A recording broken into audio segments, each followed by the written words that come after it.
Introduction கொடுத்துட்றேன். அனைவருக்கும் மாலை வணக்கம். என்னோட பேர் சேவா.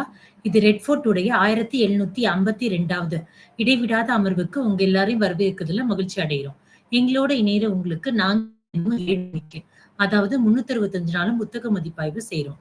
இன்னைக்கு நம்மளோட பேசுறவங்க சிவக்கனி அவர்கள்.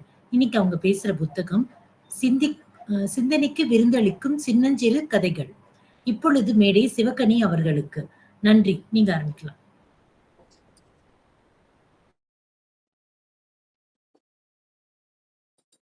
அனைத்து உறவுகளுக்கும் இனிய மாலை வணக்கம். இந்த தைப்புத்தாண்டு திருநாள்ல உங்களோட இந்த கதைகளை பகிர்ந்துக்கிறதுல மகிழ்ச்சி. அனைவருக்கும் இனிய தைப்புத்தாண்டு நல்வாழ்த்துக்கள். இந்த நாள் ஒவ்வொருவருக்கும் சிறப்பாக அமைய எனது மனமார்ந்த நன்றிகளும் வாழ்த்துக்கள். தை சொல்றீங்க என்ன மேடம்? சித்திரை திருநாள். Okay, sorry. ஓகே, அனைவருக்கும் சித்திரை திருநாள் வாழ்த்துக்கள். பரவாயில்ல, கரெக்டா கண்டுபிடிச்சு சொன்னீங்க. அப்ப எல்லாரும் அலர்ட்டா தான் இருக்கீங்க. ஓகே, ஆக்சுவலா நம்ம கதை அப்படின்னு கேட்கும் போதே ஒருத்தருக்குமே சின்ன வயசுல இருந்தே நம்ம கதை கேட்டுட்டு வந்திருக்கோம். இந்த கதைகள்ல வந்துட்டு நம்மளுக்கு நிறைய வாழ்வியல் படிப்பினைகள்ல அந்த காலத்துல பெரியவங்க சொல்லிட்டே இருப்பாங்க. கதை சொல்லிதான் ஏதாவது ஒரு விஷயத்த புகுத்தணும் அப்படின்னு நினைப்பாங்க. அந்த வகையில நம்ம எல்லாருமே சின்ன வயசுல இருந்து கதை கேட்டவங்க தான்.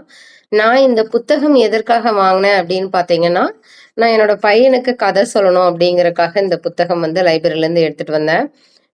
ஒரு டைமுமே கதை சொல்லும் போதுதான் அந்த கதையை கேட்டுட்டு தான் அவன் தூங்குவான். அதுக்கப்புறமா அந்த கதையில ஏதாவது ஒரு விஷயத்த தெரிஞ்சுக்கணும் அப்படிங்கறக்காக ஒவ்வொரு நாளுமே கதையோட தான் முடியும் எங்களோட இரவு பயணம். அதற்கப்புறமா இந்த புத்தகத்தை எடுத்துட்டு வந்ததுக்கு அப்புறம் நான் அவனை வாசிக்க சொன்னேன். அவனும் கொஞ்சம் கதைகளை வாசிச்சான். அதுக்கப்புறம் அந்த கதைகள் ரொம்ப ஷார்ட் அண்ட் ஸ்வீட்டா இருந்தது. கொஞ்சமா இருந்தா கூட, ஒரு பக்கத்துக்குள்ள இருந்தா கூட அந்த கதையில இருக்கிற ஆழமான கருத்துக்கள் நம்மளால புரிஞ்சுக்க முடிஞ்சுது. இப்போ இந்த கதை பேரு பாத்தீங்கன்னா, சிந்தைக்கு விருந்தளிக்கும் சின்னஞ்சிறு கதைகள். கதைகள் அப்படிங்கிறதுலயே ரொம்ப சிறிய கதைகள் அப்படின்னு சொல்லிட்டு தான் இந்த கதையெல்லாம் வடிச்சிருக்காங்க. இது எழுதின ஆசிரியர் பாத்தீங்கன்னா வினோத வித்யா. இதுல மொத்த கதைகள் பாத்தீங்கன்னா 89 கதைகள் இருக்கு கிட்டத்தட்ட. ஆனா இந்த கதைகள்ல ஒரு கதையுமே ஒரு பக்கம் இல்லைன்னா ஒரு 2-3 பக்கம் அந்த மாதிரி இருக்கும். மொத்த பக்கங்கள் பாத்தீங்கன்னா 169 பக்கங்கள் இருக்கு. இதுல டிசம்பர் 2000 வெளியிட்டிருக்காங்க. இதோட விலை பாத்தீங்கன்னா அப்போ 35 ரூபாய். இந்த புத்தகம் ஒருத்தருமே வாங்கி படிச்சு உங்க குழந்தைகளுக்கு இதுல இருக்கிற கதைகள்லாம் பகிர்ந்துக்கிட்டீங்க அப்படின்னா குழந்தைகளுக்கான அந்த சிந்திக்கும் திறன் அப்படிங்கிறது விரிவடையும் அப்படின்னு சொல்லலாம். இதுல ஃபர்ஸ்ட் கதை பாத்தீங்கன்னா, கதையோட தலைப்பு எல்லாமே வித்தியாசமா இருந்துச்சு. அதுவுமே நம்மள கதை படிக்கணும் அப்படிங்கிற ஆர்வத்தை தூண்டுச்சு அப்படின்னே சொல்லலாம். நீதி தேவன் தடுமாற்றம். அதாவது ஃபர்ஸ்ட் நீதி தேவன் தடுமாற்றம் அப்படின்னா, இந்த கதையில ஒரு ஜட்ஜு கிட்ட ஒரு மனிதர் வழக்கு தொடுக்கிற மாதிரி வருவாரு. யாரு மேல அப்படின்னு பாத்தீங்கன்னா, அந்த ஜட்ஜு மேல வழக்கு போடுவாரு. என்ன ரீசனுக்காக அப்படின்னு பாத்தீங்கன்னா, அவரோட அந்த ஏழையோட பசுமாட்டை எருது கடிச்சிருச்சு அப்படின்னு சொல்லிட்டு கம்ப்ளைண்ட் கொடுப்பாரு. இந்த எருது கடித்ததுக்கான காரணம் என்ன அப்படின்னு சொல்லிட்டு ஜட்ஜு கேட்பாரு. அந்த எருது யாரோடது அப்படின்னு கேட்கும்போது அந்த எருது அந்த நீதிபதியோட தான் இருக்கும். ஸோ நீதிபதிக்கு என்ன தீர்ப்பு அதுக்கு முன்னாடி சொல்லியிருப்பாருன்னா, இந்த எருதுக்கு சொந்தக்காரர்கள் எருதுகளை வெளியில விடக்கூடாது.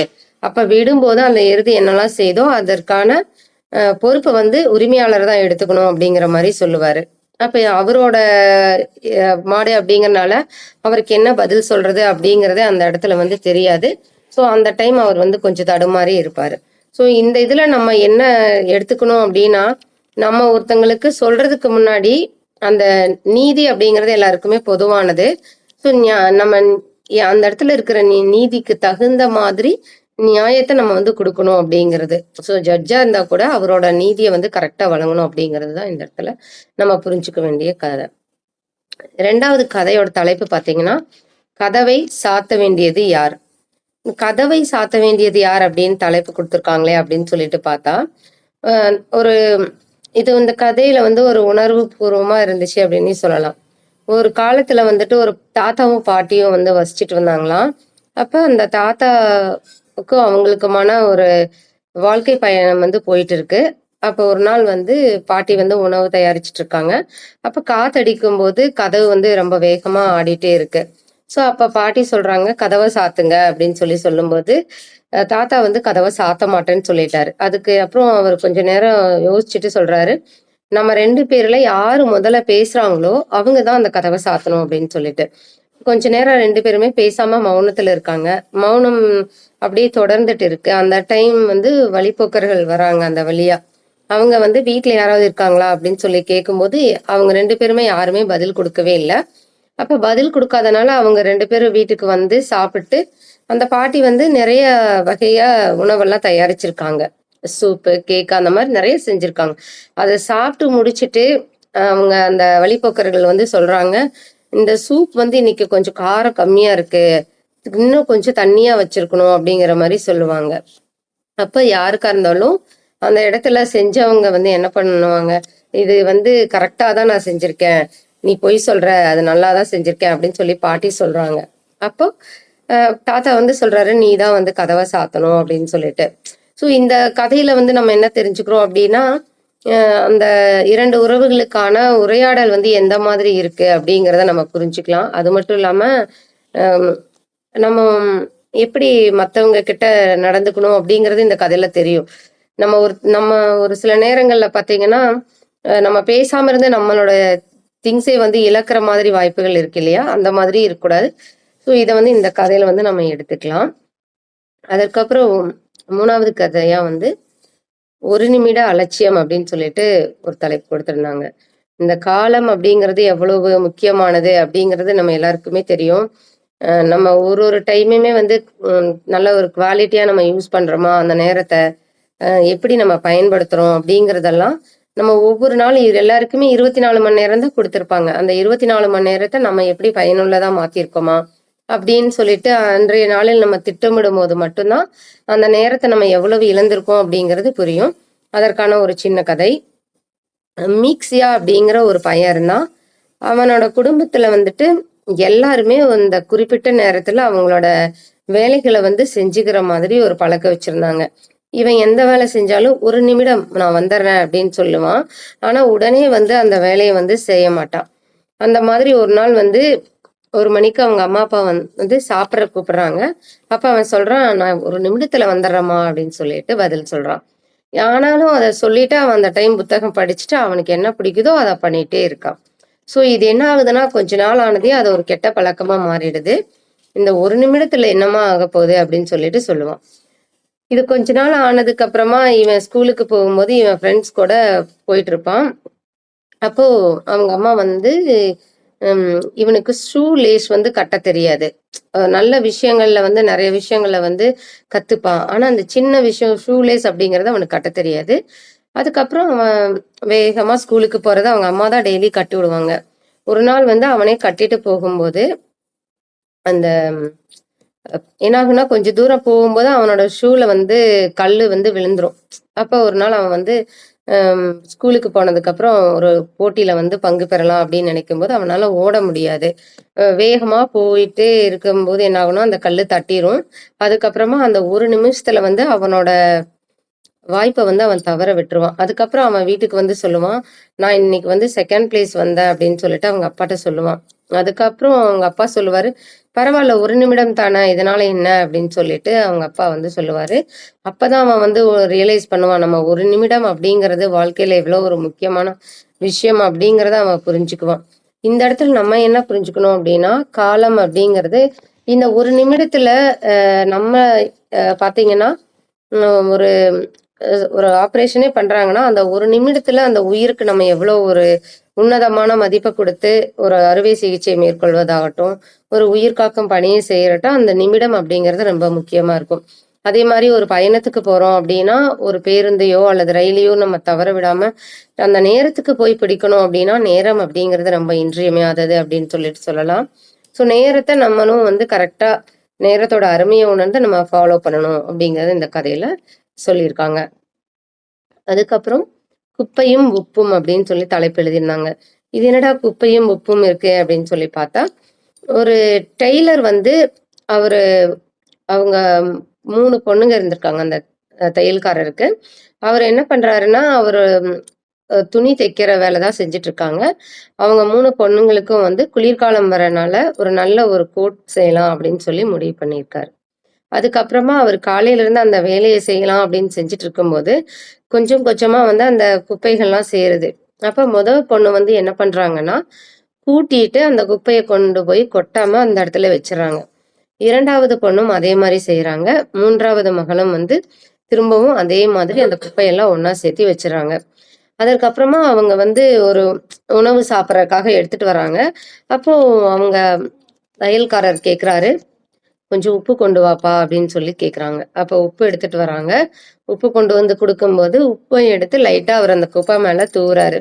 எதற்காக அப்படின்னு பார்த்தீங்கன்னா, அந்த குப்பையில இருக்கிற அந்த கெட்ட ஸ்மெல் எல்லாம் போறதுக்காக தான். அதனால தான் அந்த உப்ப போட்டிருக்கேன் அப்படின்னு சொல்லிட்டு. அப்ப அந்த 3 பெண்களும் வந்து அவங்களோட தவற வந்து உணர்ந்துக்கிறாங்க. இது வந்து நம்ம தப்பு பண்ணியிருக்கோம் அப்படிங்கிறத புரிஞ்சுட்டு, அந்த உடனே அந்த வேகமா போய் அந்த குப்பைய அள்ளி கொட்டுறாங்க. ஸோ இத அந்த நேரத்துக்கு நம்ம வந்து கரெக்ட்டா செய்யணும். ஒரு சின்ன சின்ன விஷயங்களையும் நம்ம பார்த்து செய்யணும் அப்படிங்கிறத இந்த கதையில வந்து நம்ம தெரிஞ்சுக்கலாம். அதற்கப்புறம் அடுத்த கதையா, மகிழ்ச்சியான மனிதன்.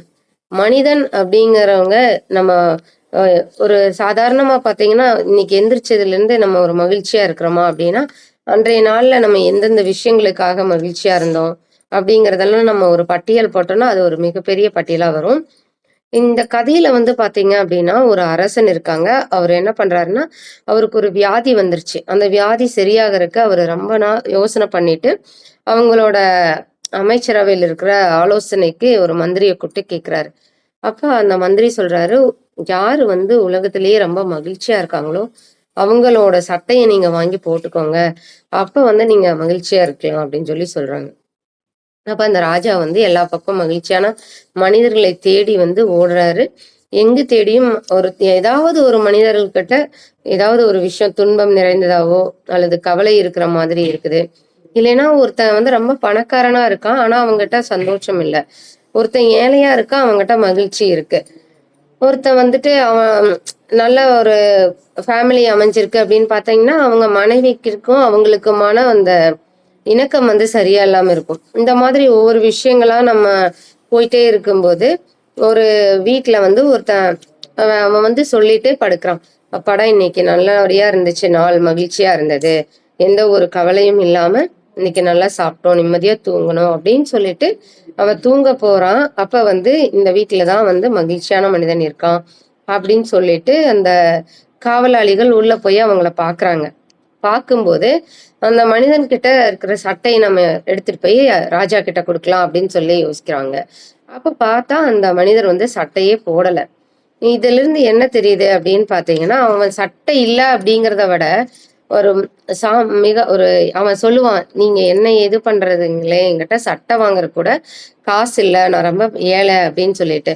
அப்ப அந்த எண்ணம் வந்து அவனுக்கு எப்படி இருக்கு? ஒரு சட்டை இல்ல அப்படிங்கிறதுக்கு ஒரு கவலை இல்ல. ஆனா அவன் மகிழ்ச்சியா இருக்கிறான். மன நிறைவோடு இருக்கிறான் அப்படிங்கிறது தான் அந்த இடத்துல மையக்கருத்தா சொல்லியிருக்காங்க.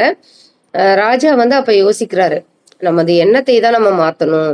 இந்த வியாதி வந்து நம்மளுக்கு ஒரு பெரிய விஷயம் கிடையாது அப்படிங்கிற மாதிரி அவருடைய மனதை மாத்திட்டு மகிழ்ச்சியை வந்து நம்ம தான் மகிழ்ச்சி அப்படிங்கிறது நமக்குள்ளேயே தான் இருக்கு. அதை யார்கிட்டயும் நம்ம தேட வேண்டியதில்ல. நம்ம கிட்ட இருக்கிறத நம்ம மத்தவங்களுக்கு ஸ்ப்ரெட் பண்ணலாமே ஒழிய, நம்ம தேடிட்டு இருக்கிறதுல ஒரு பிரயோஜனம் கிடையாது அப்படின்னு சொல்லி சொல்றாங்க. ஸோ மகிழ்ச்சியான மனிதர் வந்து நம்ம தான். நம்ம ஒவ்வொருவருமே மகிழ்ச்சியான மனிதர்கள் தான். அதற்கு அடுத்த கதையா முதுகில் இருக்கும் வீடு. இதுல வந்துட்டு நம்ம முயல், ஆமை கதைய வந்து நெறைய மாதிரி படிச்சிருக்கோம். இந்த கதையில என்ன சொல்றாங்க அப்படின்னு பார்த்தீங்கன்னா, ஒரு முயலும், ஆமையும் ஒரு முட்டைக்கோஸ் இலைய பார்த்துச்சு. அத சாப்பிடலாம் அப்படின்னு சொல்லும்போது, வந்து 2 பேருக்கு பேச்சுவார்த்தை நடக்குது. அப்ப அந்த முயல் சொல்லுது, "வேண்டாம். நம்ம வந்து ஒரு போட்டி வச்சுக்கலாம். நம்ம யாரு வேகமா ஓடி போயிட்டு வந்து இந்த இடத்துக்கு வராங்களோ, இந்த கோஸ வந்து சாப்பிடலாம்" அப்படின்னு சொல்லிட்டு. அப்ப அதுக்கு ஓகே அப்படின்னு சொல்லிட்டு ஆமை சொல்லுது. அதுக்கப்புறமா அதே திரும்ப முயல் சொல்லுது, "நான் வேகமா ஓடிட்டு வந்துருவேன். என்னால வந்து அ இந்த பரிசு எனக்கு தான்" அப்படிங்கிற மாரி சொல்லுது. அதுக்கப்புறமா அதுக்கு ஆமை சொல்லும், "நீ வேகமா ஓடிட்டு உன்னோட வீட்டுக்கு போயிட்டு வந்துருவ. ஆனா, என்னோட வீடு என்கிட்டயே தான் இருக்கு. அதனால நான் போகவே வேண்டியதில்ல. ஸோ, என்னோட ஓடு தான் எனக்கு வீடு" அப்படிங்கிறத அந்த இடத்துல ஆமை சொல்லும். இது இந்த இப்போ வந்து இந்த கதையில நம்ம என்ன இருக்கு அப்படின்னா, அந்த நம்ம கிட்ட இருக்கிற முயற்சி நம்ம வெற்றியாக்கலாம் அப்படிங்கிறது. இதுல வந்துட்டு நம்ம முயலாமை அப்படிங்கிறத நம்ம கையில எடுத்துக்கணும். நான் இந்த கதையில நம்ம ஒவ்வொரு விஷயமா பார்த்தோம் அப்படின்னா, நம்மகிட்ட இருக்கிறத நம்ம எப்படி பெஸ்ட்டா மாத்திக்கணும் அப்படிங்கிறத நம்ம ஒவ்வொருத்தருமே சிந்திக்கணும். இதுதான் இந்த கதையிலிருந்து நம்ம கத்துக்க வேண்டிய விஷயம். அதுக்கப்புறமா நம்ம யார்கிட்டயும் வந்துட்டு நம்ம ஒரு இது பண்ணிக்கலாமா அப்படிங்கிற மாதிரியான விஷயங்களுக்கு போக வேண்டியதில்ல. இருக்கிறத பகிர்ந்து குடுத்துக்கலாம் ஒண்ணு. இல்லைன்னா நம்ம பகிர்தல் அப்படிங்கிற பண்பு வந்து ரொம்ப சிறப்பானது. இதையே நம்ம ஃபாலோ பண்ணலாம். அதற்கப்புறமா அடுத்த கதை பார்த்தீங்கன்னா, ஒரு துடைப்பம் தந்த படிப்பினை அப்படின்னு ஒரு தலைப்பு. ஒரு துடைப்பம் அப்படிங்கிறது நம்ம எதுக்கெல்லாம் யூஸ் பண்ணுவோம்னா, அத ஒரு மகாலட்சுமி மாரி சொல்லுவோம். ஒரு வீட்ட வந்து சுத்தம் பண்றதுக்காகட்டும், அந்த துடைப்பத்த வந்து கால்ல மிதிக்கக்கூடாது. நீங்க வந்து சுத்தமா வச்சிருக்கிறதுக்கான ஒரு இது. அதனால நீங்க ஒரு மகாலட்சுமி மாரி பார்க்கணும் அப்படின்னு சொல்லி பெரியவங்கலாம் சொல்லுவாங்க. இந்த கதை என்ன மாரி வருது அப்படின்னு பார்த்தீங்கன்னா, ஒரு லவ்வர்ஸ் 2 பேர் இருப்பாங்க. அவங்க 2 பேருக்கு வந்துட்டு கல்யாணம் பண்ணிக்கலாம் அப்படிங்கிற மாதிரி ஒரு புரிதல் வந்துரும். அதுக்கப்புறமா அவங்க வீட்ல இருக்கிற பெண்ணை பெற்றவர்கள் கிட்ட வந்து சொல்லுவாங்க. அப்ப அவங்க அப்பா சொல்லுவாரு, "நீ ஏழையா இருந்தாலும் சரி, பணக்காரங்களா இருந்தாலும் ஓகே. அத பத்தி எனக்கு கவலை இல்ல. என்னுடைய உடைமைகளை பாதுகாக்கக்கூடிய ஒரு நல்ல திறமையான மகன் வந்துட்டு உனக்கு நல்ல கணவனா வரணும்." அப்படின்னு சொல்லிட்டு சொல்லுவாரு. அதற்கப்புறமா இந்த பெண்ணும் வந்து அடுத்த நாள் அந்த ஆண்மகனை கூட்டிட்டு வந்து அவங்க அப்பா கிட்ட அறிமுகப்படுத்துவாங்க. அதற்கு பக்கத்திலேயே வந்து 4 சீமார் குச்சி வந்து வச்சிருப்பாரு அந்த அப்பா. அதற்கப்புறமா இவரு வந்து தண்ணி ஏதாவது எடுத்துட்டு வரலாம் அப்படின்னு சொல்லிட்டு போயிட்டு வர்றதுக்குள்ள, இவன் என்ன பண்ணுவான்னா, அந்த 4 குச்சியையும் எடுத்து உடைச்சு போட்டுருவான். சின்ன சின்னதா உடைச்சு போட்டுருவான். அதற்கப்புறமா அவர் வந்து சொல்லுவாரு, "நீ இந்த 4 குச்சி எதுக்கு வச்சது அப்படின்னா, இது உனக்கான ஒரு சோதனை தான். இந்த ஒவ்வொரு குச்சியும் நீ எந்த மாதிரி உபயோகப்படுத்தியிருக்க அப்படிங்கிறத பார்க்கறக்காக தான். ஒண்ணு இந்த 4 குச்சிய எடுத்து கொண்டு போய் நீ அந்த சீமார் கட்டுக்கூட இணைச்சிருக்கணும். இல்லைன்னா இதனால என்ன ஆக்கப்பூர்வமா செய்ய முடியுமோ அத நீ செஞ்சிருக்கணும். ஆனா நீ இத வேஸ்ட் பண்ணியிருக்க. இதுல வந்து என்ன தெரியுது அப்படின்னா, என்னுடைய பொருட்களும், என்னுடைய பெண்ணையும் உனக்கு கட்டிக் குடுத்தேன்னா, நீ சரியா பார்த்துக்குவியா? அப்படிங்கிற ஒரு நம்பிக்கை வந்து என்கிட்ட எனக்கு வந்து உன் மேல வரல அப்படிங்கிற மாரி சொல்லுவாங்க. இது வந்து ஒரு சின்ன விஷயம் தான். இதுக்கு அதுக்கு என்ன இருக்கு அப்படின்னு சொல்லிட்டு நம்ம பார்க்கலாம். ஆனா வந்து நம்ம ஒரு வேலைக்கே போறோம் அப்படின்னா, ஒரு சின்ன சின்ன விஷயங்கள் தான் நமது வாழ்க்கைய வந்து மாத்தும். ஸோ அதுக்கு தகுந்த மாதிரி நம்ம நம்மள வந்து சூழ்நிலைக்கு தகுந்த மாதிரி நம்ம வேலை செய்யணும் அப்படிங்கிறதையும் நம்ம இந்த பாடத்துல வந்து கத்துக்கலாம். அதற்கப்புறமா பானை சொன்ன அறிவுரை. இந்த பானை சொன்ன அறிவுரை அப்படின்னு பார்த்தீங்கன்னா, இந்த மண்ணுல தான் வந்து நம்ம பிறக்கிறோம், மண்ணுல தான் இறக்குறோம். ஆனா அந்த பானை வந்து நம்ம கிட்ட பேசிச்சுன்னா எந்த மாதிரி இருக்கும் அப்படின்னு சொல்லிட்டு, ஒரு பானை வந்து உடைஞ்சிருக்கு. அத வந்துட்டு ஒரு சின்ன பையன் வந்து என்ன பண்றான்னா, அந்த பானை மேல ஏறி திரும்ப திரும்ப அந்த பானைய மிதிச்சு அத ரொம்ப சுக்கு நூறா ஆக்குறான். அப்ப அந்த பானையோட உணர்வுகள் எந்த மாதிரி இருக்கு? அப்படிங்கிறத நம்ம பார்த்தோம்னா, அந்த பானை வந்து பேசுது. நான் வந்து மண் துகளா இருந்து பானையா மாதிரி, திரும்பவும் நான் மண்ணா தான் மாறி, அதுக்கப்புறமா நான் மீண்டும் யாருக்காவது ஒரு பயன்படக்கூடிய ஒரு பொருளா வந்து திரும்பவும் நான் மாறப்போறேன். ஆனா, நீ வந்து உன்னோட இறப்பிற்கு பின்னாடி, நீ யாருக்கு பயன்பட போகிறாய்? அப்படிங்கிற மாரி அந்த மண்ணு கேட்கிறதா இந்த கதையில வந்து வரும். நான் வந்து உன்னை அரிச்சு சுக்குநூறா வந்து பண்ணிருவேன். நீ வந்து இருக்கிற இடம் தெரியாம நான் பண்ணிருவேன் அப்படிங்கிற மாதிரி, இந்த மண்ணு வந்து பேசுற மாதிரி இந்த கதை வந்து இருக்கும். ஸோ இதுல என்ன விஷயம், இதுல என்ன தெரிஞ்சுக்கலாம் அப்படின்னா, நம்ம எந்த பொருளையுமே வந்து ரொம்ப கீழ்த்தரமா நினைக்கக்கூடாது அப்படிங்கிறத இந்த கதையில வந்து நம்ம தெரிஞ்சுக்கலாம். அதற்கப்புறமா அ சின்ன விஷயம் அப்படின்னே ஒரு தலைப்பு குடுத்திருக்காங்க. ஒரு ஒரு பாப்பா வந்து ஸ்கூலுக்கு போறாங்க. அவங்க நெறைய விஷயங்கள கத்திருப்பாங்க. ஆனா அவங்களுக்கு ஒரு சின்ன சின்ன விஷயங்கள வந்துட்டு கத்துக்கணும் அப்படிங்கிற ஒரு ஆர்வம் இருக்காது. இப்ப பரதநாட்டியம் ஆடுவாங்க, பாட்டு பாடுவாங்க. அந்த மாரி மிக பெரிய செயலெல்லாம் செய்வாங்க. ஸோ இந்த விஷயத்த மட்டும் அவங்கனால செய்ய முடியாது. அந்த மாதிரி அவங்க ஷூ தான் இந்த கதையிலயும் சொல்லியிருந்தாங்க. ஒரு ஒரு ஷூல வந்துட்டு அவங்களுக்கு லேஸ வந்து டைப் பண்ண தெரியாது. ஆனா டைப் பண்ணனாலும் கூட கரெக்ட்டா பண்ணியிருக்கிறோமா அப்படிங்கிறத அவங்க அம்மா அக்னாலெட்ஜ் பண்ணதுக்கு அப்புறமா தான் அவங்க ஸ்கூலுக்கு போவாங்க. அந்த மாதிரி ஒரு நாள் அவங்க ஸ்கூலுக்கு போகும்போது அவங்க அந்த ஷூவ வந்து கட்ட தெரியல. அப்படியே கட்டிட்டு போயிட்டாங்க. அதுக்கப்புறமா அவங்க ஸ்கூல் விட்டு வீட்டுக்கு வரும்போது அவங்க தோழிகளோட அவங்க ஒரு வனத்துக்கு போறாங்க. அந்த வனத்துல வந்துட்டு பழங்கள்லாம் இருக்கு. ஸோ அந்த பழத்த தேடிட்டு அவங்க தோழிகள்லாம் முன்னாடியே போயிர்றாங்க. அதற்கப்புறமா இவங்களும் வந்துட்டு போறாங்க. இவங்களுக்கு என்ன ஆகுதுன்னா, இந்த ஷூ லேஸ் வந்து ரொம்ப பிரிஞ்சு வந்தனால தட்டி விட்டுர்றாங்க. அதுக்கப்புறமா திரும்ப எடுத்து கட்டிட்டு பார்க்கறக்குள்ள அவங்க தோழிகள் எல்லாம் வந்து வேற இடத்த நோக்கி போயிட்டாங்க. அதற்கப்புறமா இவங்களுக்கு என்ன பண்றதுன்னே தெரியல. இவங்க வந்து ஒரு இடத்துல இருக்காங்க. கொஞ்ச நேரம் ஆனதுக்கு அப்புறமா தேடிட்டு இருக்காங்க அந்த தோழிகள. யாரும் எங்கேயும் இல்ல அப்படிங்கிறத தெரிஞ்சுட்டு, ஒரு மரத்துக்கு பின்னாடி ஒளிஞ்சிருக்காங்க. வீடும் தெரியல அவங்களுக்கு. தடவும் மறந்துட்டாங்க. அதற்கப்புறமா அவங்க வீட்ல இருக்கிற பேரண்ட்ஸ் வந்து காணோம் தேடிட்டு இருக்காங்க. அப்போ அந்த பொண்ணு வந்து அந்த நைட் எல்லாம் அவளுக்கு ஒரு பயம் கலந்த உணர்வோட அந்த இடத்துல இருக்காங்க. அப்போ அவங்க அம்மாவும் வந்து பாட்டியும் அழுதுட்டே இருக்காங்க. போனவங்கள காணோம் அப்படின்னு சொல்லிட்டு. இந்த இடத்துல என்ன அப்படின்னா, ஒரு பெண்ணோட நிலை எப்படி இருக்கு அப்படிங்கிறது. அதாவது நம்ம பெண்களுக்கான பாதுகாப்பு இந்த இடத்துல எப்படி இருக்கு? அதெல்லாம் வந்து நம்ம தெரிஞ்சுக்கணும். டக்குன்னு எல்லாம் ஒரு டீமா போனோம் அப்படின்னா, அந்த டீமா வந்து மிங்கிள் ஆகுற மாதிரி இருக்கணும். இதெல்லாம் இந்த இடத்துல வந்து தெரிஞ்சுக்கலாம். அதுக்கப்புறமா அவங்க அவங்க வீட்ல வளர்த்துற நாய் வந்து அந்த பொண்ண கண்டுபிடிச்சு குடுக்குது. இந்த வழியா தான் வந்திருக்காங்க. இவங்களோட பாத சுவடுகள்லாம் இங்க இருக்கு அப்படிங்கிற மாதிரி சொல்லிட்டு, அந்த நாய் காமிக்கும்போது அதுக்கப்புறமா கூட்டிட்டு வராங்க. அப்புறம் அவங்க வீட்ல வந்துட்டு ஒரு சந்தோஷம் வந்து நிலைக்குது. இந்த இடத்துல என்ன அப்படின்னா, நமக்கான ஒரு இல்லத்துல நம்மை சார்ந்த உறவுகள் இருக்காங்க. ஸோ நம்ம ஸ்கூல் முடிஞ்சா வீட்டுக்கு வரணும் அப்படிங்கிறது இருக்கணும். அது மட்டும் இல்லாம, நம்மளுக்கான ஒரு சின்ன சின்ன விஷயங்களையும் நம்ம கத்துக்கணும்.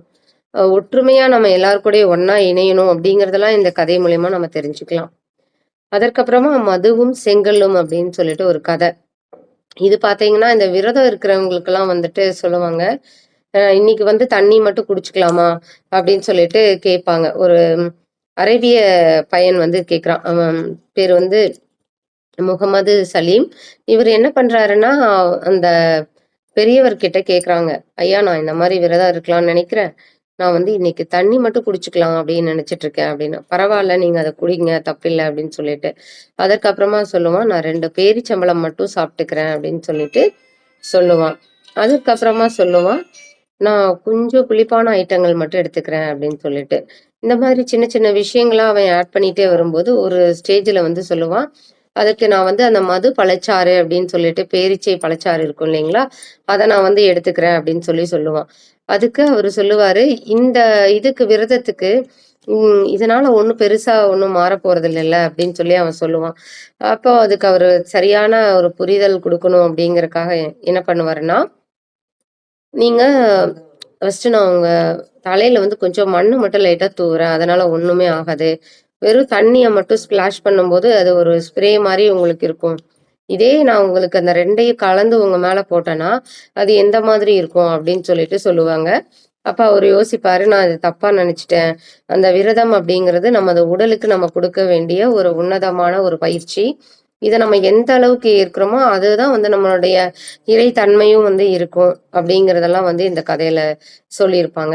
ஒரு 1/2 பக்கம் தான் இருக்கும் இந்த கதை. ஆனா, நம்மளே வந்து பார்த்தீங்கன்னா, அந்த செல்ஃப் கண்ட்ரோல் அப்படிங்கிறது இருக்குமா அப்படின்னா, அந்த விரதம் அன்னைக்கு தான் நம்மளுக்கு ரொம்ப பசிக்கிற மாதிரி இருக்கும். ஒரு சில டைம் வந்து இந்த மாதிரி விரதம் ஃபாலோ பண்ணலாமா அப்படிங்கிற ஒரு மாற்றம் எல்லாம் வரும். நம்ம ஒன்ஸ் முடிவு பண்ணிட்டோம் அப்படின்னா, அத வந்து ஒரு தீர்க்கமான செயலா வந்து இறங்கி செய்யணும் அப்படிங்கிறது இந்த கதையில தெரிஞ்சுக்கலாம். அதற்கப்புறமா ஒரு திராட்சை இனிப்பதேன் அப்படின்னு குடுத்துருக்காங்க. திராட்சை பழம் வந்து ஏன் இனிக்குது அப்படின்னு சொல்லிட்டு, பழங்கள்லாம் வந்து பேசிக்கிற மாதிரி ஒரு கதை. அப்ப ஒவ்வொரு பழமும் வந்து கேட்டுக்குது.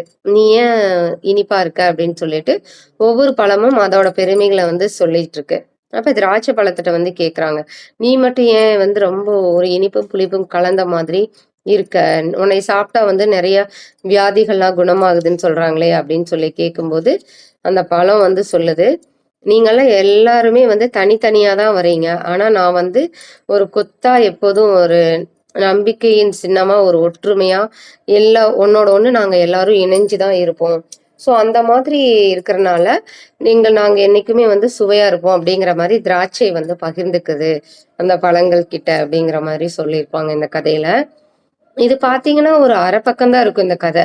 இந்த கதையில நம்ம என்ன தெரிஞ்சுக்கணும் அப்டின்னா, மனிதர்கள் வந்து எவ்வளவு ஒற்றுமையா இருந்துச்சுன்னா, எந்த விஷயத்தையும் சாதிக்கலாம் அப்டிங்கிறத இந்த கதை மூலமா நம்ம தெரிஞ்சுக்கலாம். அதற்கப்புறமா பலமொழி அறிவு அப்டின்னு சொல்லிட்டு ஒரு கதை எழுதியிருந்தாங்க. இப்ப நம்மளுக்கு வந்து மொழி பிரச்சனைலாம் இருக்கு. நீங்க இத கத்துக்கோங்க, அத கத்துக்காதீங்க. இந்த மொழி வந்து உயர்ந்த மொழி அப்டிங்கிற மாதிரியெல்லாம் சொல்லிட்டு இருக்காங்க. ஆனா தாய்மொழி வந்து நம்ம தாய்மொழியில வந்து கத்துக்கும்போது எந்த விஷயமே எளிதா புரிஞ்சுக்க முடியும். அது வந்து ரொம்ப முக்கியமானது. நம்மளுக்கு எப்படி அம்மா எந்த மாதிரியோ அந்த மாரி நம்மளுக்கு அடுத்தது தாய்மொழி அப்படின்னு சொல்லலாம். நம்ம அந்த மொழிக்கு தாய்மொழி அப்படின்னு பேர் இருக்கிறதே அது ஒரு பெரிய சிறப்பு தான். இந்த கதை என்னன்னு பார்த்தீங்கன்னா, ஒரு எலி, பூனை, நாய் இந்த மாதிரி தான் அந்த கதை வரும். அதாவது ஒரு எலி இருக்கும். அதுக்கு ஒரு 2, 3 எலி குஞ்சு இருக்கும். அந்த எலி குட்டிகள்லாம் என்ன பண்ணும்னா, ஓடி விளையாடிட்டு இருக்கும். அந்த டைம் வந்து ஒரு நாய் வந்து ஒரு பூனை வரும். பூனை வந்து சாப்பிட்றதுக்கு வர மாதிரி இருக்கும். அப்ப அந்த எலி வந்து பயந்துட்டு ஒரு ஓட்டையில போய் அடைஞ்சிரும். அப்ப பெரிய எலி வந்து என்ன பண்றது அப்படின்னு யோசனை பண்ணிட்டு, அது என்ன பண்ணும்னா, அந்த நாய் மாரி கத்துற மாதிரி அந்த இடத்துல அந்த கதையில கொடுத்திருப்பாங்க. எலி வந்து நாய் மாரி கத்தி, அந்த பூனைய வந்து விரட்டுற மாதிரி அந்த இடத்துல ஒரு சூழல் வந்து கிரியேட் பண்ணியிருப்பாங்க. அப்ப அந்த பூனை பயந்து போயிரும். அதற்கப்புறமா அந்த சின்ன எலி வந்து வரும். அந்த இடத்துல இருந்து வரும். "எப்படி இந்த நாய் வந்து என்ன காப்பாத்துச்சு பார்த்தீங்களாம்மா?" அப்படின்னு சொல்லிட்டு அந்த எலி வந்து சொல்லும். அப்ப அந்த பெரிய எலி சொல்லும், "நாய் காப்பாத்தல. நான் தான் வந்து நாய் மாரி கத்துனேன்.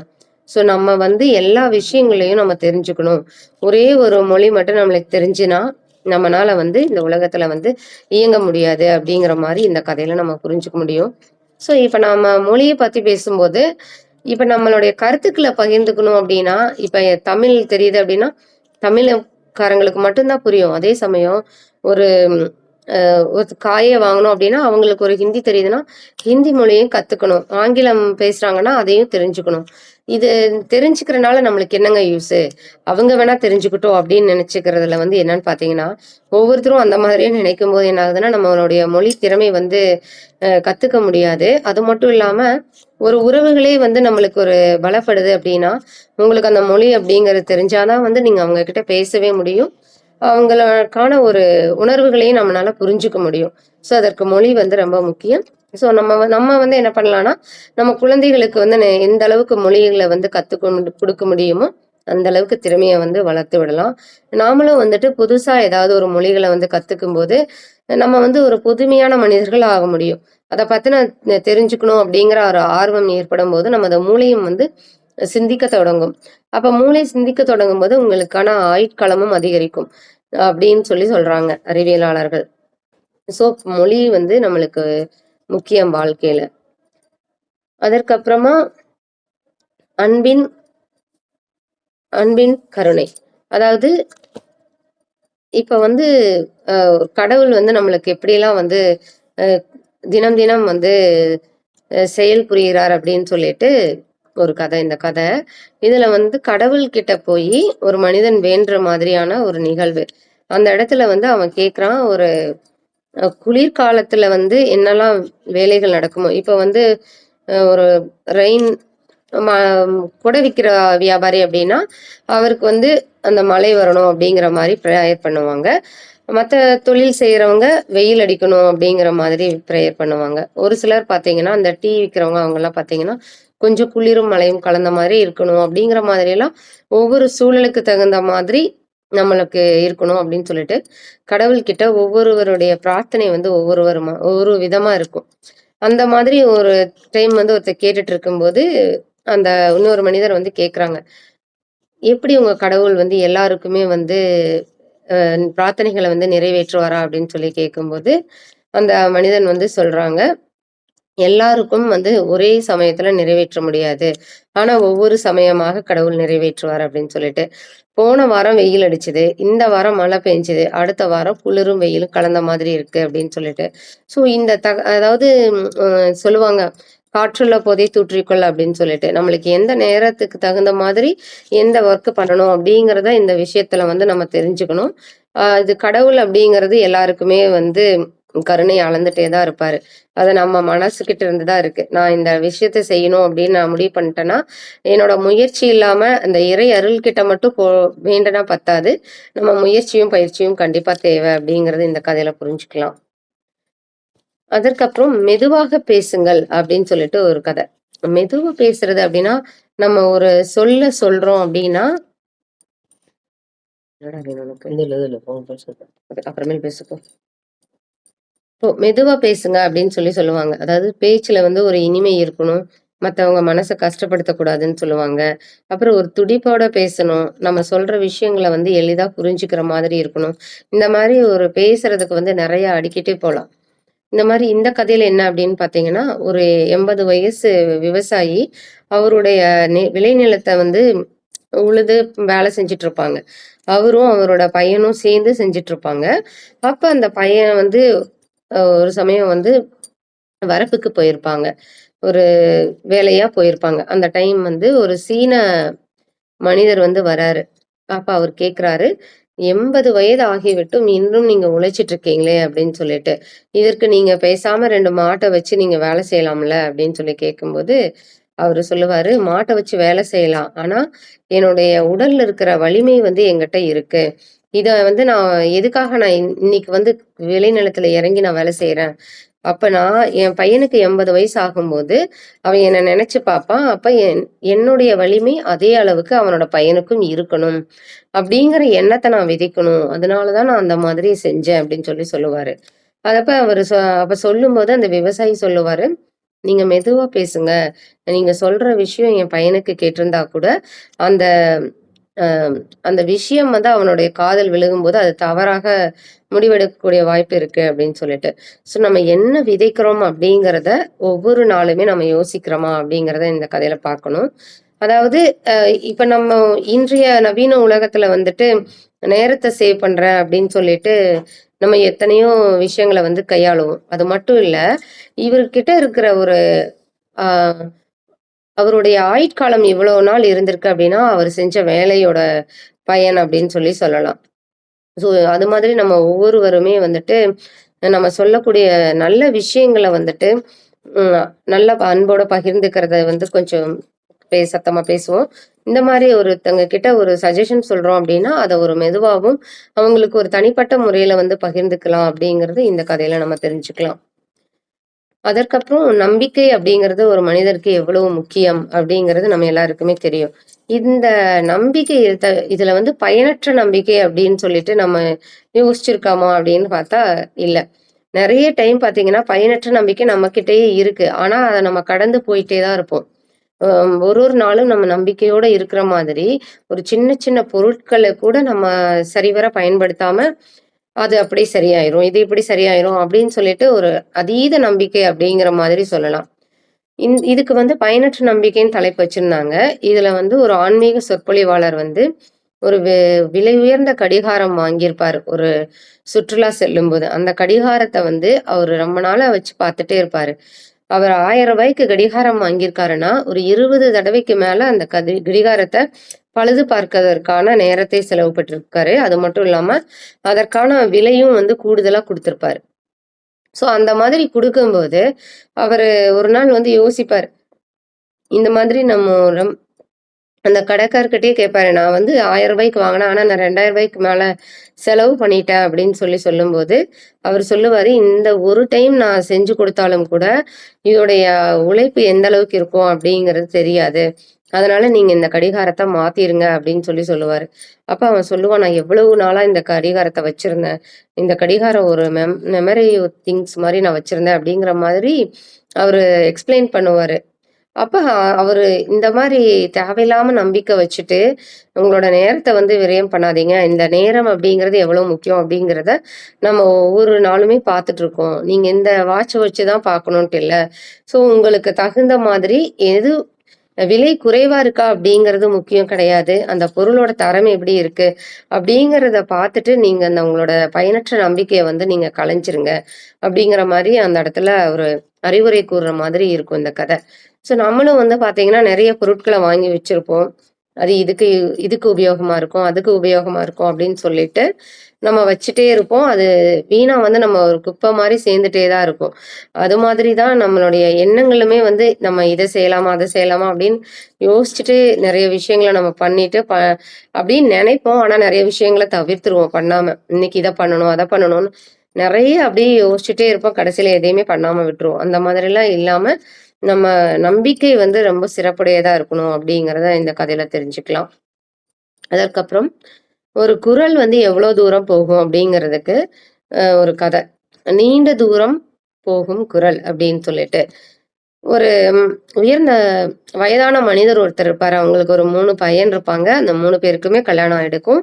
அவங்க 3 பேருமே அந்த வீட்ல பார்த்தீங்கன்னா, இ இ இயற்கையா நடக்கிறது தானே. ஒரு குடும்பம் அப்படின்னு இருந்துச்சுன்னா, ஒரு சண்டை சச்சரவுகள் இருந்துட்டே தான் இருக்கும். ஸோ இவங்களுக்குள்ள வந்து 3 பேர் இருக்கிறனால, யாரு வந்து இந்த வீட்ட நிர்வாகம் பண்றது? அப்படிங்கிற ஒரு போட்டி மனப்பான்மை வந்துரும் ஒரு 3 பேருக்குமே. அப்ப அவரு வந்து ஒரு தீர்வு குடுக்கலாம் அப்படின்னு சொல்லிட்டு அவரு சொல்லுவாரு. ஒரு உயர்ந்த குரல், அதாவது எந்த குரல் வந்து ரொம்ப தூரம் போகுது அப்படின்னு சொல்லிட்டு, அவரு வந்து க கேட்பாரு கேள்வி. இதுதான் கேள்வி. நீண்ட தூரம் போகும் குரல் எது அப்படின்னு சொல்லிட்டு கேட்கும்போது, உங்களுக்கு ஆனா விடை வந்து காலையில சொல்லுங்க அப்படின்னு சொல்லிட்டு. அப்ப முதல் மருமகள் வந்து சொல்லுவா, சேவல் தான் வந்து காலையில எந்திரிச்சதையுமே கூவும். அப்ப வந்து அந்த கூவக்கூடிய சத்தம் வந்து எல்லா இடத்துக்குமே கேட்கும் அப்படின்னு சொல்லிட்டு சொல்லுவாங்க. அப்ப அவரு யோசிப்பாரு. கொஞ்சம் தூரம் தான் கேட்கும். அதுக்கப்புறம் கேட்காது அப்படிங்கிறத அவரு புரிஞ்சுப்பாரு. அதுக்கப்புறமா 2வது மருமகள் வருவாங்க. அதற்கப்புறமா அவங்க சொல்லுவாங்க, நாய் வந்து ரொம்ப வேகமா சத்தம் போடும். இந்த நாயோட சத்தம் வந்து எல்லா இடத்துலயும் கேட்கும் அப்படின்னு சொல்லிட்டு. அப்ப அவங்க யோசிப்பாங்க, அதுவும் கொஞ்சம் தூரத்துக்கு கேட்கும், அப்புறம் நின்றுமே அப்படின்னு சொல்லிட்டு. அதற்கப்புறமா 3வது மருமகள் வருவாங்க. நீங்க என்ன சொல்றீங்க அப்படின்னு கேட்கும்போது, அவங்க வந்து அவங்க மாமனார வந்து வரவேற்று, உபசரித்து அவங்களுக்கான ஒரு உணவெல்லாம் அருந்த சொல்லி சொல்லுவாங்க. அப்ப அந்த வரவேற்பு சொற்கள் தான் வந்து ரொம்ப தூரத்துக்கு நிக்கும், நிலைத்து நிற்கும் அப்படின்னு சொல்லுவாங்க. அத யோசிக்கும்போது நம்ம ஒருத்தங்கள வரவேற்று எப்படி உபசரிக்கிறோம் அப்படிங்கும்போது, அவங்களோட அந்த எண்ணம் எப்படி ஏத்துக்கிற ஒரு மனப்பான்மை எப்படி இருக்கு? நமக்கும் அவங்களுக்குமான ஒரு உணர்வுகள் அந்த இடத்துல எந்த மாதிரி இருக்கு? ஸோ உறவு வந்து எப்படி வந்து வலுப்பெறுது? இப்ப நம்ம அந்த நாள வந்து இப்போ நம்ம ஒரு ஒரு இடத்துக்கு போறோம் அப்படின்னா, அந்த இடத்துக்கான ஒரு நினைவுகள் வந்து நம்மள சுத்தி இருக்குதா? அது எவ்வளோ நாளைக்கு நம்மகிட்ட இருக்கு? அப்படிங்கிறதெல்லாம் பார்த்தீங்கன்னா, அந்த சொற்கள் மூலியமா மட்டும் தான். ஒரு குறள் அப்படிங்கிறத சொல்லலாம். "ஒரு சொல் வெல்லும், ஒரு சொல் கொல்லும்" அப்படின்னு சொல்லுவாங்க. ஸோ இந்த குறள் அப்படிங்கிறத நம்ம ஒவ்வொருகிட்டயுமே நம்ம தக்க வச்சுக்கணும். ஸோ அது எப்படி அப்படின்னா, நம்ம செய்யக்கூடிய விஷயங்கள், நம்மகிட்ட இருக்கிற பண்பு, அடக்கம், பணிவு இத மாரி ஒரு ஒரு உயர்ந்த குணங்கள்லயுமே வந்துட்டு நம்மளோட குரல் அப்படிங்கிறது இருக்கும் அப்படிங்கிறத இந்த கதையில சொல்றாரு. அதற்கப்புறமா இன் இ இன் அதுக்கப்புறமா ஒரு நல்ல வரம் அப்படின்னு சொல்லிட்டு ஒரு கதை எழுதியிருக்காங்க. வரம் பத்தி நம்ம நெறைய கதை படிச்சிருக்கோம். ஆனா இந்த கதை எனக்கு கொஞ்சம் வித்தியாசமா இருந்தது. நல்ல வரம் அப்படின்னா என்ன அப்படின்னு பார்த்தீங்கன்னா, ஒரு பல மரம் வந்து ஒரு நீரூற்றுக்கு பக்கத்துல இருக்கு. அப்ப ஒரு மனிதர் வந்து ரொம்ப தாகமா ஒரு துறவினே வச்சுக்கலாம். அவருக்கு ரொம்ப பசியும் இருக்கு. அந்த வழியா வராரு. அப்ப அந்த பழத்த வந்து அவரு பிடுங்கி சாப்பிடுறாரு. அப்ப அந்த பழம் ரொம்ப சுவையாவும், நல்ல இனிப்பாவும் இருந்துச்சு. அவருக்கு பசியையும் வந்து ஆற்றுவிச்சுச்சு. அப்ப அவருக்கு வந்து அந்த மரத்துக்கிட்ட சொல்றாரு, "நான் உனக்கு ஏதாவது ஒரு வரம் குடுக்கணும்" அப்படின்னு சொல்லிட்டு. "நீ வந்து எந்த இடத்துல இருக்கியோ, அங்க வந்து நீரூற்று வந்து எப்போதும் உன் பக்கத்துல இருந்துட்டே தான் இருக்கும்." அப்படின்னு சொல்லி வரம் குடுக்கலாமா அப்படின்னு யோசிக்கிறாரு. ஒரு வரம் குடுக்கறதுக்கு முன்னாடி, அந்த வரம் அவங்களுக்கு உபயோகமா இருக்குமா அப்படிங்கிறதையும் நம்ம பார்த்து தான் வரம் குடுக்கணும். அப்ப யோசிக்கும்போது அந்த நீரூற்று வந்து அந்த இடத்துக்கு பக்கத்திலேயே தான் இருக்கு. அந்த மரத்துக்கு பக்கத்திலேயே. அப்ப நீ இப்பவே வந்து ரொம்ப செழிப்பா தான் இருக்க. ஸோ திரும்பவும் அத குடுக்கும்போது உனக்கு எந்த பயனும் இல்ல அப்படின்னு சொல்லிட்டு, திரும்பவும் யோசிக்கிறாரு. யோசிச்சுட்டு அடுத்தது உனக்கு நல்ல ஒரு இனிப்பா, நல்ல சுவையா இருக்கிற மாதிரி அப்படின்னு சொல்றாரு. அப்படியும் குடுக்க முடியாது. ஏன்னா, நீ ஆல்ரெடி அப்படிதான் இருக்க. உன்னோட குணமே அதுதான். அதிலிருந்தும் நம்ம பெருசா உன்னை மாத்திற முடியாது அப்படின்னு சொல்லிட்டு அதையும் யோசிக்கிறாரு. அதற்கு அப்புறமா ரொம்ப யோசிச்சுட்டு, அந்த துறவி வந்து என்ன வரம் குடுக்குறாரு அப்படின்னு பார்த்தீங்கன்னா, இந்த விதைகள் உனக்குள்ள இருக்கிற விதைகள் வந்து, நீ எந்த இடத்துல போய் விருட்சமா வளர்றியோ, அந்த இடம் எல்லாமே வந்துட்டு நல்ல சுவையாவும், மத்தவங்களுக்கு ஒரு பசியாற்ற வைக்கக்கூடியதாகவும், அந்த மாதிரி ஒரு உயர்ந்த குணத்தோட தான் நீ இருப்ப அப்படிங்கிற மாரி அந்த விதைகளுக்கு வந்து அவர் வரம் குடுக்குறாரு. ஸோ நம்ம வரம் கொடுக்குறோம் அப்படிங்கிறது எப்படி இருக்கணும் அப்படின்னா, நம்ம எந்த மாதிரி வரம் கொடுக்குறோம் அப்படின்னு. இப்ப நம்ம ஒரு செயல் செய்றோம் அப்படின்னா, அந்த செயல் அந்த மனிதருக்கு மட்டும் இல்லாம, மனிதரை சார்ந்த நபர்களுக்கும் இருக்கிற மாதிரி ஒரு செயல் செய்யணும். இப்ப நான் உதாரணத்துக்கு வந்து நான் ஒரு உதவி செய்யணும் அப்படின்னு நினைக்கிறேன் அப்படின்னா, அந்த உதவி வந்து எப்படி இருக்கணும் அப்படின்னு பார்த்தீங்கன்னா, ஒரு ஏழைக்கு மாணவனுக்கு வந்து ஒரு கல்வி கற்றுக் குடுக்குறேன். அதுக்கு வந்து நான் ஒரு பணம் செலவு பண்றேன் அப்படின்னா, அந்த பையனால அவங்க குடும்பம் வந்து சிறப்பா இருக்கும். அவங்களை சார்ந்த உறவுகளும் ஒரு இதா இருப்பாங்க. 2வது அவனுக்குள்ளும் வந்து ஒரு உயர்ந்த எண்ணம் வந்து உருவாகும். நம்மளும் வந்து 4 பேருக்கு செய்யணும் அப்படிங்கிறது தோன்றும். ஸோ வரம் வந்து ஒவ்வொருவருமே நம்மளுமே ஒவ்வொருத்தருக்கும் வரமா குடுக்கக்கூடிய இடத்துல இருப்போம். அப்படிங்கிறத இந்த கதையில தெரிஞ்சுக்கலாம். அதற்கப்புறமா அந்த ஒரு கதை முயற்சி அப்படின்னு சொல்லிட்டு ஒரு கதை இருக்கும். 2 தவளை இருக்கும். அந்த கதை எல்லாருக்கும் தெரியும்னு நினைக்கிறேன். இருந்தாலும் நான் சொல்லிர்றேன். 2 தவளை வந்து ஒரு பானையில வந்து விழுந்துரும். ஒரு தயிர் பானையில விழுந்துரும். அப்போ ஒரு தவளை வந்து என்ன பண்ணும்னா, அச்சச்சோ! இது ரொம்ப பெரிய இடமா இருக்கு. கீழ விழுந்துட்டோம். நம்மனால ஏறி மேல வர முடியாது. அப்படின்னு சொல்லிட்டு அதோட முயற்சிய வந்து அது செய்யவே செய்யாது. அது அப்படியே அந்த பால் அந்த தயிர்லயே வந்து உள்ளயே இருந்து இறந்துரும். இந்த 2வது தவளை என்ன பண்ணும்னா, அது குதிச்சுட்டே இருக்கும்போது அந்த தயிர் வந்து அப்படியே கடைஞ்ச மாதிரி ஆயி, அதுக்கப்புறமா வெண்ணெய் மாதிரி வந்து அது அப்படியே மேல வந்து, அது உயிர் பிழைத்த மாதிரி இந்த கதை வரும். இந்த கதை எல்லாருக்குமே தெரியும். ஆனா நம்ம ஒரு இடத்துல இருக்கோம் அப்படின்னா, நம்மளோட முயற்சிய வந்து எப்போதும் செஞ்சுட்டே தான் இருக்கணும். அந்த முயற்சி மூலியமா அதனுடைய விளைபொருள் எப்படி இருக்கு அப்படிங்கிறத அத மத்தவங்க பேசுற மாதிரி இருக்கணும். ஸோ முயற்சிய வந்து நம்ம என்னைக்குமே வந்து கையில எடுத்துக்கணும் அப்படிங்கிறத இந்த கதையில நம்ம தெரிஞ்சுக்கலாம். அதுக்கப்புறமா லாஸ்ட்டா அந்த உயர்ந்த உதவி அப்படின்னு ஒரு கதை தலைப்பு குடுத்திருந்தாங்க. உதவி நம்ம செய்யறது ஒவ்வொரு உதவியுமே அது உயர்ந்ததா தான் இருக்கும். இது எப்படி போகுது அப்படின்னு பார்த்தீங்கன்னா, ஒரு சின்ன சின்ன விஷயங்களுமே இது எல்லாமே இந்த எங்க ஆசிரியர் எழுதியிருக்கிற வித்யா அம்மா எழுதியிருக்கிறது எப்படி இருக்குன்னா, நம்மளுடைய வார்த்தைகள மையப்படுத்தி எழுதியிருக்கிறாங்க. இந்த உதவி எப்படி இருக்கு அப்படின்னு பார்த்தீங்கன்னா, டால்ஸ்டாய் வந்து அ வரும்போது ஒரு பிச்சைக்காரர சந்திக்கிற மாதிரி ஒரு நிகழ்வு. டால்ஸ்டாய் வந்து எல்லாருக்குமே எந்த நேரமா இருந்தாலும் அவரு ஹெல்ப் பண்ணக்கூடிய ஒரு மனநிலையில இருப்பாரு.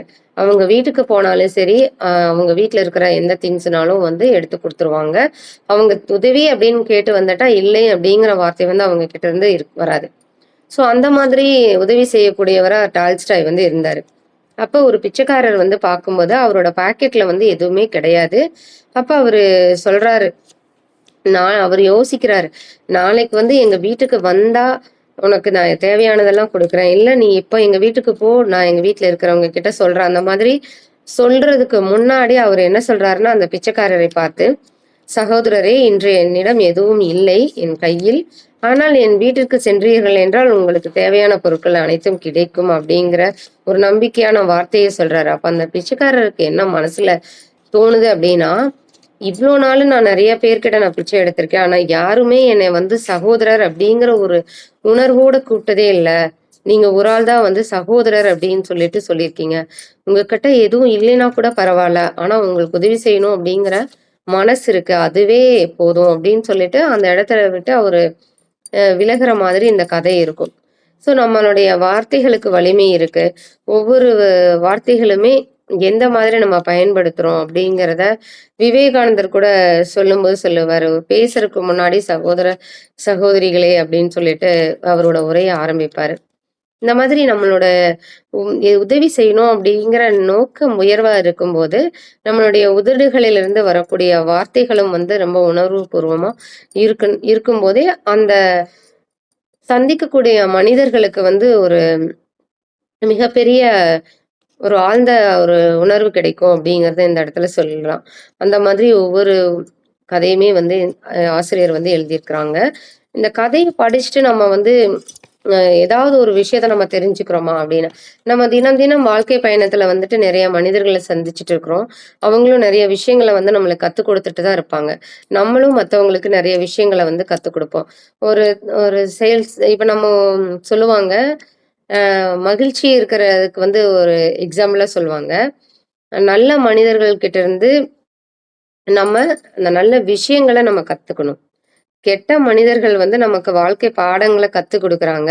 ஸோ, அத நம்ம வந்து எடுத்துக்க கூடாது அப்படிங்கிறத கத்துக்கணும். மகிழ்ச்சியான மனிதர்கள் வந்து என்னைக்குமே மனசுல அளவுல இருப்பாங்க. மற்ற மனிதர்கள்கிட்ட அப்படிங்கிற அந்த உணர்வ கிரியேட் பண்ணணும் அப்படின்னா, நம்ம எத கத்துக்கிறோம், எத எடுத்துக்கிறோம், எத ஸ்ப்ரெட் பண்றோம் அப்படிங்கிறதுல தான் இருக்கு. ஸோ, கதை அப்படிங்கிறது நமது வாழ்வியலோட என்னைக்குமே தொடர்புடையதா தான் இருக்கும். இந்த கதைய வந்து நம்ம கேட்டா மட்டும் பத்தாது. நம்ம குழந்தைகளுக்கும் சொல்லணும். அப்படிங்கிறத இந்த இடத்துல சொல்லிக்கிறேன். இதுல ஒரு கதைய படிக்கும்போது நம்மளுக்குள்ள வந்து சின்ன சின்ன வரிகள் வந்து தோன்றுது. அத வந்து ஒரு கவிதையா நான் வடிச்சிருக்கேன். அத ஒரு எக்ஸாம்பிளுக்கு ஒரு 5, 6 கவிதைகள் மட்டும் நான் உங்ககிட்ட படிக்கிறேன். நீதி தேவன் தடுமாற்றம். நிதானம் நிறைவைத் தருமாம். நீதியும் நிலைக்கும் நியாயமாகும்போது. இது வந்து முதல் கதைக்கான வரிகள். அடுத்தது 2வது கதை பார்த்தீங்கன்னா, அந்த பாட்டியும் தாத்தாவும் பார்த்தோம் இல்லைங்களா? அதுக்கு. அன்பின் பிணைப்பில் அதீத விளையாட்டுகள் என்றும் அன்பே ஏக்கமாய் இருக்கும். இரு கதவுகள் இணைத்திட ஈறுதல் மொழி தேவை. ஒரு மொழியாய் பிறந்தது ஓர் மகிழ்ச்சி மலர்ந்தது.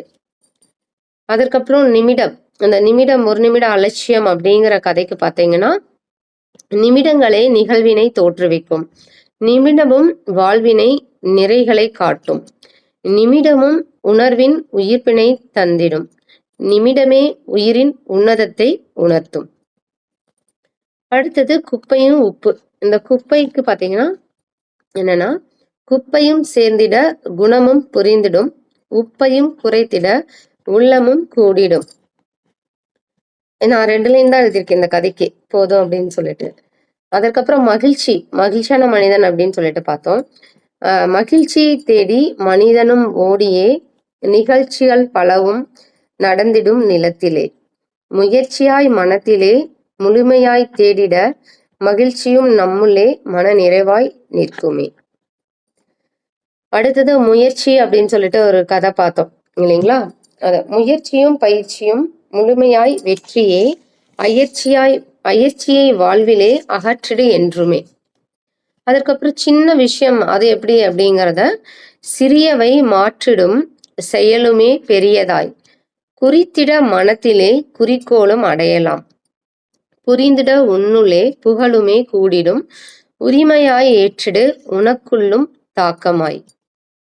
அதுக்கப்புறம் அந்த துடைப்பம் பத்தி ஒரு கதை பார்த்தோம். துடைப்பமும் நமக்கு வாழ்வியல் கற்றிடும். துடைப்பாய் கவலை துடிப்பாய் எழுவாய் விடையை முயன்றிட விளைவாய் நாளும். துடைப்பமும் பொருளே துலங்கிடு செயலில் இடைப்பட்ட நேரமும் இயக்கிடுமே நம்மை. அதுக்கப்புறம் பானை.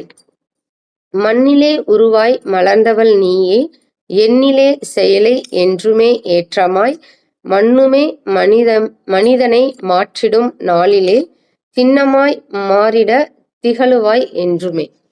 இந்த மாதிரி ஒரு கதையை படிச்சுட்டு இருக்கும்போது எனக்கு வந்து நிறைய வரிகள் தோணிட்டே இருந்துச்சு. ஸோ அந்த மாதிரி எழுதலாம் அப்படின்னு சொல்லிட்டு நான் யோசிச்சுட்டு எழுதினேன். கொஞ்சம் எழுதினேன். அதுக்கப்புறமா சரி நம்ம உறவுகள் என்ன ஃபீட்பேக் கொடுக்குறாங்க அப்படின்னு அந்த பின்னூட்டத்தை எதிர்பார்த்து இந்த உரையை முடிக்கிறேன். நன்றி. வாய்ப்பு கொடுத்த நமது ரீட்4 தளத்திற்கும் இந்த தளத்தில் இணைந்து பயணிக்கும் அனைத்து அன்பு உறவுகளுக்கும் எனது மனமார்ந்த நன்றிகளும் வாழ்த்துக்களும். Thank you Seva ma'am.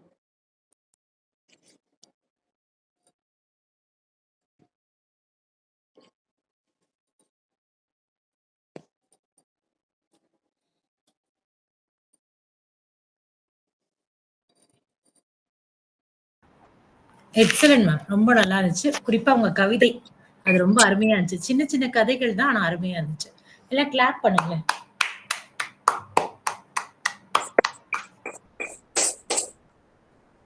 ரொம்ப சூப்பரா இருந்துச்சு மேம். எனக்கு நிறைய ஸ்டோரி ஃபர்ஸ்ட் கதை, அந்த ஜட்ஜு கதை நிறைய பிடிச்சிருந்துச்சு.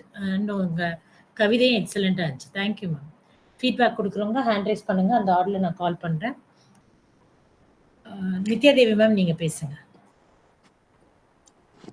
அனைவருக்கும் உற்சாகமான மாலை வணக்கம். இன்னைக்கு ரொம்ப சிறப்பாக இருந்துச்சு. சிவகணி மேடத்தோட கண்டிப்பாக அதாவது இந்த சின்ன குழந்தைகளுக்கான கதைன்னு வந்து ஆரம்பிச்சாங்க. நான் அந்த பெரியவங்களுக்கு அந்த கதை தயாரிச்சு கண்டிப்பாக நிறைய டேக்அவேஸ் இருக்கு. இந்த ஒரு நிமிஷம் வந்து ஒரு பையன் பற்றி சொன்னாங்கல்ல, அந்த கவிதை அந்த கதை அது மாதிரி வந்து கடைசியாக கவிதைகளோட கொஞ்சம் ரொம்ப ரொம்ப சிறப்பாக இருக்கும். கண்டிப்பாக வந்து அவங்க சிறந்த எழுத்தாளர். இன்னும் நிறைய எழுத்துலகத்திலையும் சரி அந்த துறையிலையும் சரி நீங்களும் சொல்லி நீங்கள் நிறையா புக்கு இருக்கணும். அந்த புக்கை நாங்கள் வாங்க ரிவ்யூ பண்ணணும் அப்படின்ற ஒரு சின்ன வேண்டுகளோட வாய்ப்புகளுக்கு அனைத்தும் நன்றி. நன்றி அனைவருக்கும் தமிழ் புத்தாண்டு வாழ்த்துக்கள். Thank you sir. திரைமகளை வரவேற்போம். நன்றி. மில்டன் ராஜசேகர் சார், நீங்க பேசுங்க.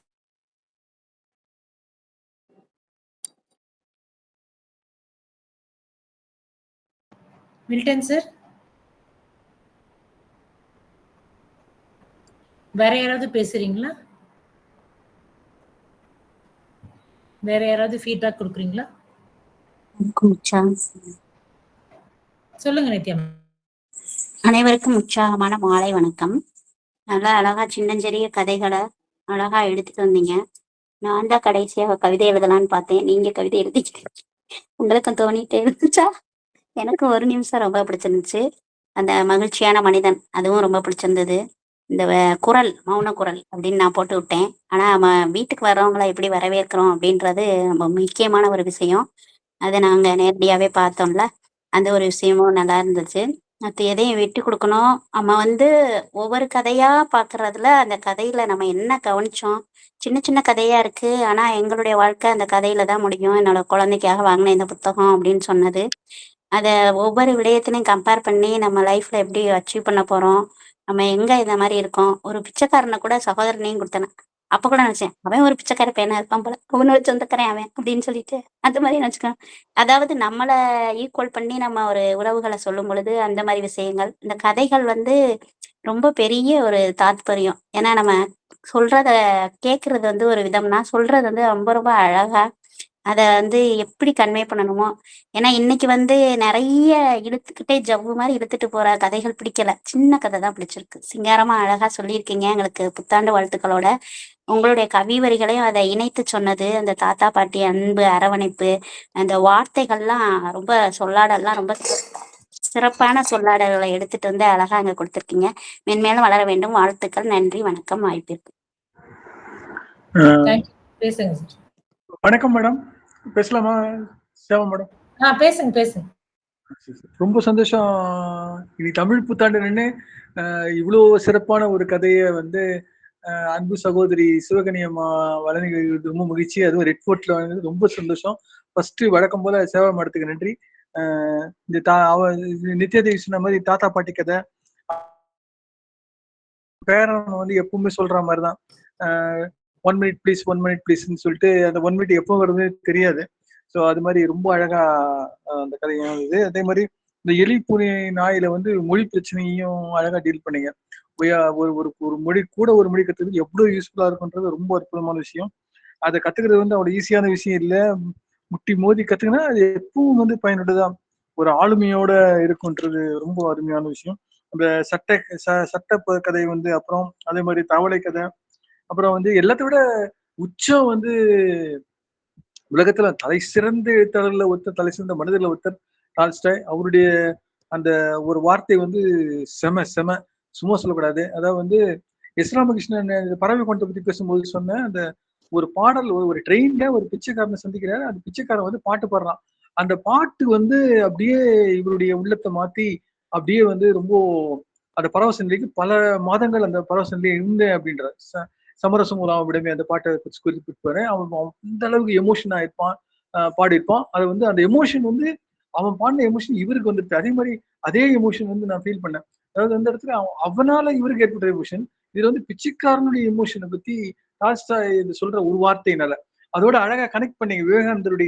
விவேகானந்தரும் சகோதர சகோதரிகளே சகோதரி சகோதரி அப்படி சொல்லி பிரதர்ஸ் அண்ட் சிஸ்டர்ஸ் சொல்லிதான் ஆரம்பிச்சாங்கன்றது ரொம்ப அற்புதம். ஸோ இந்த தமிழ் புத்தாண்டு ஆண்டுகளில் உங்களுக்கு வாழ்த்துக்கள். சேவா மேடத்துக்கு வாழ்த்துக்கள். அனைவருக்கும் கலந்து கொண்டிருக்கிற நித்யா தேவி, சாமிநாதன், ராஜா சார் எல்லாருக்கும் வாழ்த்துக்களை தெரிவித்து மீண்டும் உங்களுடைய வாழ்த்துக்களை நான் பெற்றுக்கொள்கிறேன். நன்றி நன்றி. தொடர்ந்து உங்க பணியை செய்யுங்க. இன்னும் என்ன சொல்றது ஒரே ஒரு சின்ன சஜஷன் தான். அதை வந்து நம்ம கொஞ்சம் பொறுமையா வந்து எழுதி வச்சுக்கினா ஒரு எந்த கதை சொல்ல போறோம் என்ன ஒரு A4 ஷீட் எழுதிட்டோன்னு வச்சுக்கோங்க இன்னும் கொஞ்சம் கிளாரிட்டி நமக்கு கிடைக்கும். சில சமயங்கள் ஏதோ கொஞ்சம் மின்சார இதுவும் நெட் இஷ்யூ ஏதோ கொஞ்சம் இருந்தா போல இருந்தது. அது என்னுடைய செல்லுலையா உங்க இதுலையா என்னன்னு தெரியல. பட் எனிவே அதையும் வந்து நம்ம பார்த்துக்கலாம். ரொம்ப சிறப்பு, ரொம்ப சிறப்பு. தொடர்ந்து உங்க பணியாற்றுங்க. நன்றி. Thank you sir. ராஜச்சந்திரு சார், நீங்க பேசுறீங்களா? வணக்கம் அம்மா, வணக்கம். தஞ்சாவூர்ல சந்திர பேசுகிறேன். இப்பெல்லாம் வந்து கதை சொல்லிகள் என்பவர்களும் ரொம்ப குறைவு. நான் சின்ன பிள்ளையா இருக்கும்போது நான், எங்கள் அண்ணன், தம்பி 3 பேருமே ஒரு இரவு நேரத்தில் நாங்களாம் தூங்குறதுக்கு முன்னாடி எங்கள் அம்மா கூட படுத்திருப்போம். அப்பா வெளியில் வேலை பார்ப்பாங்க. அந்த சமயத்தில் நிறைய கதைகள் சொல்லுவாங்க. அது நீதி கதைகளாக இருக்கட்டும், ஏதோ அந்த கதைகள் நிறைய சொல்லுவாங்க. அந்த கதைகள்லாம் கேட்டுக்கிட்டு இருப்போம். அடுத்து பார்த்தா அம்மம்மா கதை சொல்லுவாங்க. இப்படியே சொல்லிட்டு இருக்கும்போது ஒரு இரவு ஒரு 11:30 மணி 12 மணி ஆகிடும். ஆனால் இப்பொழுது அந்த கதை சொல்லிகள் யாரும் நம்மிடம் இல்லை. பெற்ற தாய் தன் மகனிடம் கதை சொல்வதில்லை, தகப்பன் தன் மகனிடம் கதை சொல்வதில்லை, அம்மம்மா அப்பம்மா இல்லை அம்மப்பா இந்த உறவுகள் நம்மிடம் இல்லவே இல்லை. இதுதான் உண்மை.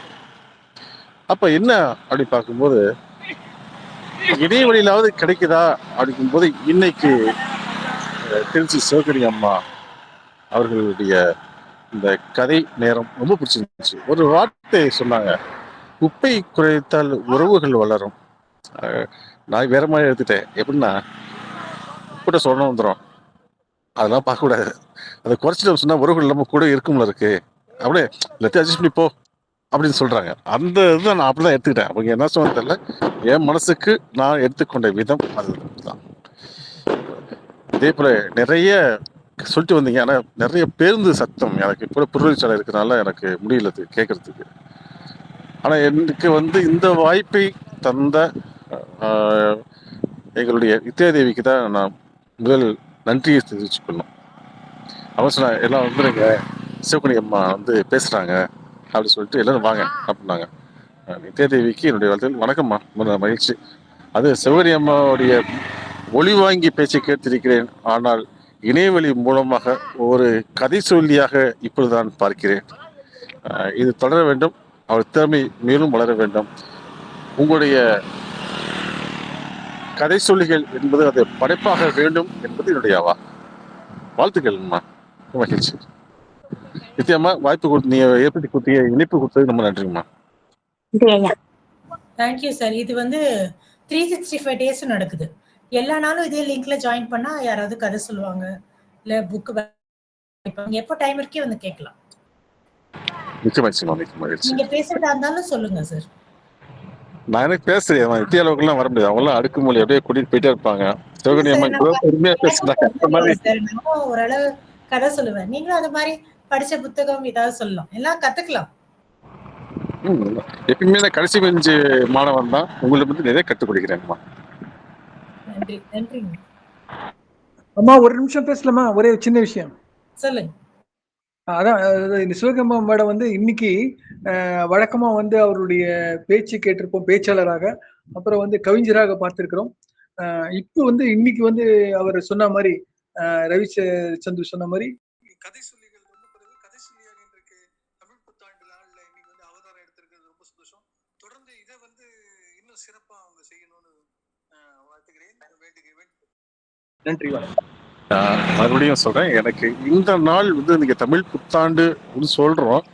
தமிழ் புத்தாண்டுக்கு பெயர் வைத்திருக்கிறார்கள், ஆனால் அது தமிழ் பெயர் இல்லை, சமஸ்கிருத பெயர். இன்று ஒரு சிறந்த நாள்,